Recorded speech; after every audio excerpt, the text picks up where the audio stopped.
ಸ್ನೇಹಿತರೆ, media masters ನ್ಯೂಸ್ಗೆ ಸ್ವಾಗತ. ಗೆಳೆಯರೆ, ಬಿಜೆಪಿಯ ರಾಷ್ಟ್ರೀಯ ಅಧ್ಯಕ್ಷ ಸ್ಥಾನಕ್ಕೆ ತೀವ್ರ ಪೈಪೋಟಿ ಶುರುವಾಗಿದೆ. ಕಮಲ ಪಕ್ಷದ ಮಾತೃಸಂಸ್ಥೆ ಆರ್ಎಸ್ಎಸ್ ಈ ಹುದ್ದೆಗೆ ಕೇಂದ್ರ ಸಚಿವರಾದ ರಾಜನಾಥ್ ಸಿಂಗ್ ಅಥವಾ ಶಿವರಾಜ್ ಸಿಂಗ್ ಚೌಹಾಣ್ರನ್ನ ನೇಮಕ ಮಾಡಬೇಕು ಅಂತ ಇದ್ರೆ ಮೋದಿ ಮತ್ತು ಅಮಿತ್ ಶಾ ಅವರ ಆಯ್ಕೆ ಬೇರೆಯದ್ದೇ ಇರೋ ಹಾಗೆ ಕಾಣ್ತಾ ಇದೆ. ಹಾಗಾದ್ರೆ ಏನಿದು ಬಿಜೆಪಿ ಅಧ್ಯಕ್ಷ ಗಾದಿಯ ಕಿತ್ತಾಟ? ಎಲ್ಲವನ್ನೂ ಸುಸೂತ್ರವಾಗಿ ಮುಗಿಸುವ ಆರ್ಎಸ್ಎಸ್ ಹಾಗೂ ಮೋದಿ ಶಾ ಜೋಡಿ ಈ ವಿಷಯದಲ್ಲಿ ಮಾತ್ರ ಯಾಕೆ ಹಠಕ್ಕೆ ಬಿದ್ದಂತೆ ಕಾಣ್ತಾ ಇದೆ ಅನ್ನೋದ್ರ ಬಗ್ಗೆ ಒಂದಷ್ಟು ಮಾಹಿತಿಯನ್ನ ನಾವಿಲ್ಲಿ ನೋಡೋಣ.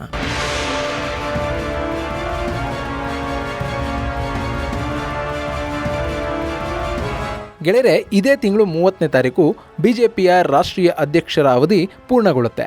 ಅಷ್ಟೊತ್ತಿಗೆ ಹೊಸ ಅಧ್ಯಕ್ಷರನ್ನ ನೇಮಿಸುವ ಬಗ್ಗೆ ಈಗಾಗಲೇ ಚರ್ಚೆಗಳು ಕೂಡ ಆರಂಭ ಆಗಿವೆ. ಮೋದಿಯವರ 3ನೇ ಅವಧಿಯ ಸರ್ಕಾರ ರಚನೆಗೂ ಮುನ್ನವೇ ಮಧ್ಯಪ್ರದೇಶದ ಮಾಜಿ ಮುಖ್ಯಮಂತ್ರಿ ಶಿವರಾಜ್ ಸಿಂಗ್ ಚೌಹಾಣ್ರನ್ನ ಬಿಜೆಪಿಯ ರಾಷ್ಟ್ರೀಯ ಅಧ್ಯಕ್ಷರ ಹುದ್ದೆಗೆ ಸೆಲೆಕ್ಟ್ ಮಾಡಲಾಗುತ್ತೆ ಅಂತ ಹೇಳಲಾಗ್ತಾ ಇತ್ತು.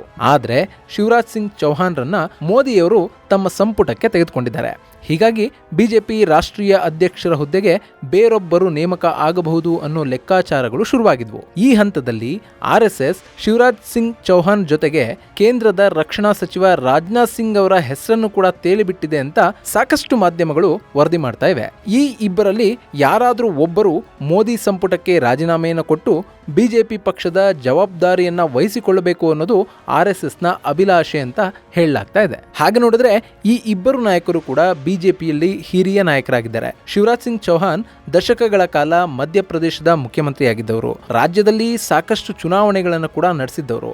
ಹೀಗಾಗಿ ಅವರಿಗೆ ಸಂಘಟನೆ ಹಾಗೂ ಚುನಾವಣೆಗಳನ್ನು ಎದುರಿಸುವ ಚಾಕಚಕ್ಯತೆ ಎರಡೂ ಇದೆ. ಇನ್ನು ರಾಜನಾಥ್ ಸಿಂಗ್ ಈ ಹಿಂದೆ ಉತ್ತರ ಪ್ರದೇಶದ ಮುಖ್ಯಮಂತ್ರಿಯಾಗಿದ್ದರು.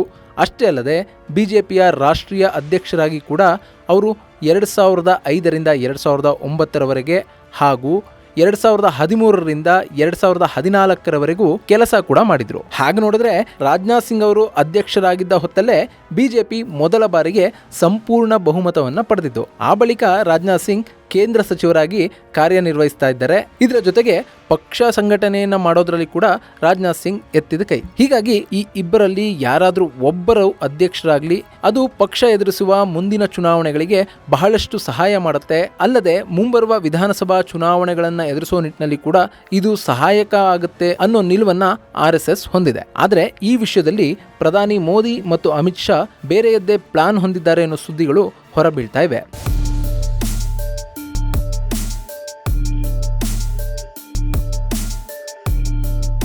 ಇಲ್ಲಿ ಮೋದಿ ಅವರಿಗೆ ಸಂಪುಟದಿಂದ ರಾಜನಾಥ್ ಸಿಂಗ್ ಹಾಗೂ ಶಿವರಾಜ್ ಸಿಂಗ್ ಚೌಹಾಣ್ರನ್ನ ಬಿಟ್ಟುಕೊಡೋ ಮನಸ್ಸಿಲ್ಲ. ಹೀಗಾಗಿ ಅವರು ವಿನೋದ್ ತಾವ್ಡೆ ಅಥವಾ ಸುನಿಲ್ ಬನ್ಸಾಲ್ರನ್ನ ಬಿಜೆಪಿಯ ಅಧ್ಯಕ್ಷರಾಗಿ ನೇಮಿಸುವ ಇಚ್ಛೆಯನ್ನ ವ್ಯಕ್ತಪಡಿಸ್ತಾ ಇದ್ದಾರೆ ಅಂತ ಹೇಳಲಾಗ್ತಾ ಇದೆ. ಇದಕ್ಕೆ ಅಮಿತ್ ಶಾ ಅವರ ಬೆಂಬಲ ಕೂಡ ಇದೆ.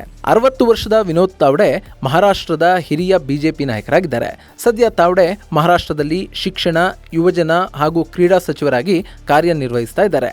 1999ರಿಂದಲೂ ತಾವ್ಡೆ ಬಿಜೆಪಿಯ ಸಂಘಟನೆಯಲ್ಲಿ ತೊಡಗಿಸಿಕೊಂಡಿದ್ದಾರೆ. ಅಲ್ಲದೆ ಮೋದಿ ಮತ್ತು ಅಮಿತ್ ಶಾ ಅವರ ಆಪ್ತ ಬಳಗದಲ್ಲಿರೋ ತಾವ್ಡೆ ಪಕ್ಷ ಕೊಟ್ಟ ಜವಾಬ್ದಾರಿಯನ್ನ ನಿಷ್ಠೆಯಿಂದ ನಿರ್ವಹಿಸಿದ್ದಾರೆ. ಇನ್ನು ಸುನಿಲ್ ಬನ್ಸಾಲ್, ರಾಜಸ್ಥಾನ ಮೂಲದ ಬನ್ಸಾಲ್ ಸದ್ಯಕ್ಕೆ ಬಿಜೆಪಿಯ ರಾಷ್ಟ್ರೀಯ ಕಾರ್ಯದರ್ಶಿ ಕೂಡ ಆಗಿದ್ದಾರೆ. ಈ ಹಿಂದೆ ಉತ್ತರ ಪ್ರದೇಶದ ಬಿಜೆಪಿ ಘಟಕದಲ್ಲೂ ಕಾರ್ಯನಿರ್ವಹಿಸಿರುವ ಬನ್ಸಾಲ್ ಎಬಿವಿಪಿಯ ಹಿನ್ನೆಲೆಯನ್ನು ಹೊಂದಿದ್ದಾರೆ. 1989ರಲ್ಲಿ ರಾಜಸ್ಥಾನ್ ಯೂನಿವರ್ಸಿಟಿಯಲ್ಲಿ ಸೆಕ್ರೆಟರಿಯಾಗಿ ಆಯ್ಕೆಯಾದ ಬಳಿಕ ಬನ್ಸಾಲ್ ಹಿಂದಿರುಗಿ ನೋಡಿಲ್ಲ. ಅವರು ಬಿಜೆಪಿ ಸೇರಿದ ನಂತರ ಸಾಕಷ್ಟು ರಾಜ್ಯಗಳಲ್ಲಿ ಚುನಾವಣಾ ಉಸ್ತುವಾರಿಯಾಗಿ ಕೂಡ ಕಾರ್ಯನಿರ್ವಹಿಸಿದ್ದಾರೆ. ಅದರಲ್ಲೂ ಉತ್ತರ ಪ್ರದೇಶದಲ್ಲಿ 2014ರಲ್ಲಿ ಲೋಕಸಭಾ ಚುನಾವಣೆಗಳನ್ನ ನಿರ್ವಹಿಸಿದ ಅನುಭವ ಬನ್ಸಾಲ್ ಅವರಿಗಿದೆ. 54 ವರ್ಷದ ಬನ್ಸಾಲ್ ಮೂಲತಃ ರಾಜಸ್ಥಾನದವರೇ ಆಗಿದ್ರೂ ಅವರು ಉತ್ತರ ಪ್ರದೇಶದಲ್ಲಿ ನೆಲೆಸಿದ್ದಾರೆ. ಇದೆಲ್ಲದಕ್ಕಿಂತಲೂ ಹೆಚ್ಚಾಗಿ ಬನ್ಸಾಲ್ ಅಮಿತ್ ಶಾ ಅವರ ಆಪ್ತ ವಲಯದಲ್ಲಿ ಗುರುತಿಸಿಕೊಂಡಿದ್ದಾರೆ. ಈ ಕಾರಣದಿಂದ ವಿನೋದ್ ತಾವ್ಡೆ ಅಥವಾ ಸುನಿಲ್ ಬನ್ಸಾಲ್ ಅವರಲ್ಲಿ ಒಬ್ಬರ ಆಯ್ಕೆಗೆ ಮೋದಿ ಶಾ ಜೋಡಿ ಮನಸ್ಸು ಮಾಡಿದೆ ಅಂತ ಹೇಳಲಾಗ್ತಾ ಇದೆ.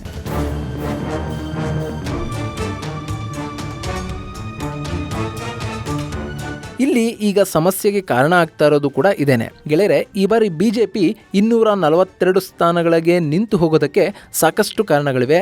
ಅದರಲ್ಲೂ ಪ್ರಮುಖವಾಗಿ ಬಿಜೆಪಿಯ ನಾಯಕರೇ ಹೇಳ್ತಾ ಇರೋ ಹಾಗೆ RSS ಈ ಬಾರಿಯ ಚುನಾವಣೆಯಲ್ಲಿ ಮನಸ್ಸಿಟ್ಟು ಕೆಲಸ ಮಾಡಿಲ್ಲ ಅನ್ನೋ ಕಾರಣ ಬಿಜೆಪಿ ವಲಯದಲ್ಲೇ ಕೇಳಿ ಬರ್ತಾ ಇದೆ. ಸಾಕಷ್ಟು ಕಡೆಗಳಲ್ಲಿ ಸ್ಥಳೀಯ ವಿರೋಧದ ನಡುವೆ ಕೂಡ ಒಂದಷ್ಟು ಅಭ್ಯರ್ಥಿಗಳಿಗೆ ಟಿಕೆಟ್ ಘೋಷಣೆ ಮಾಡಿದ್ರಿಂದ RSS ಕಾರ್ಯಕರ್ತರು ಬೇಸರಗೊಂಡಿದ್ರು.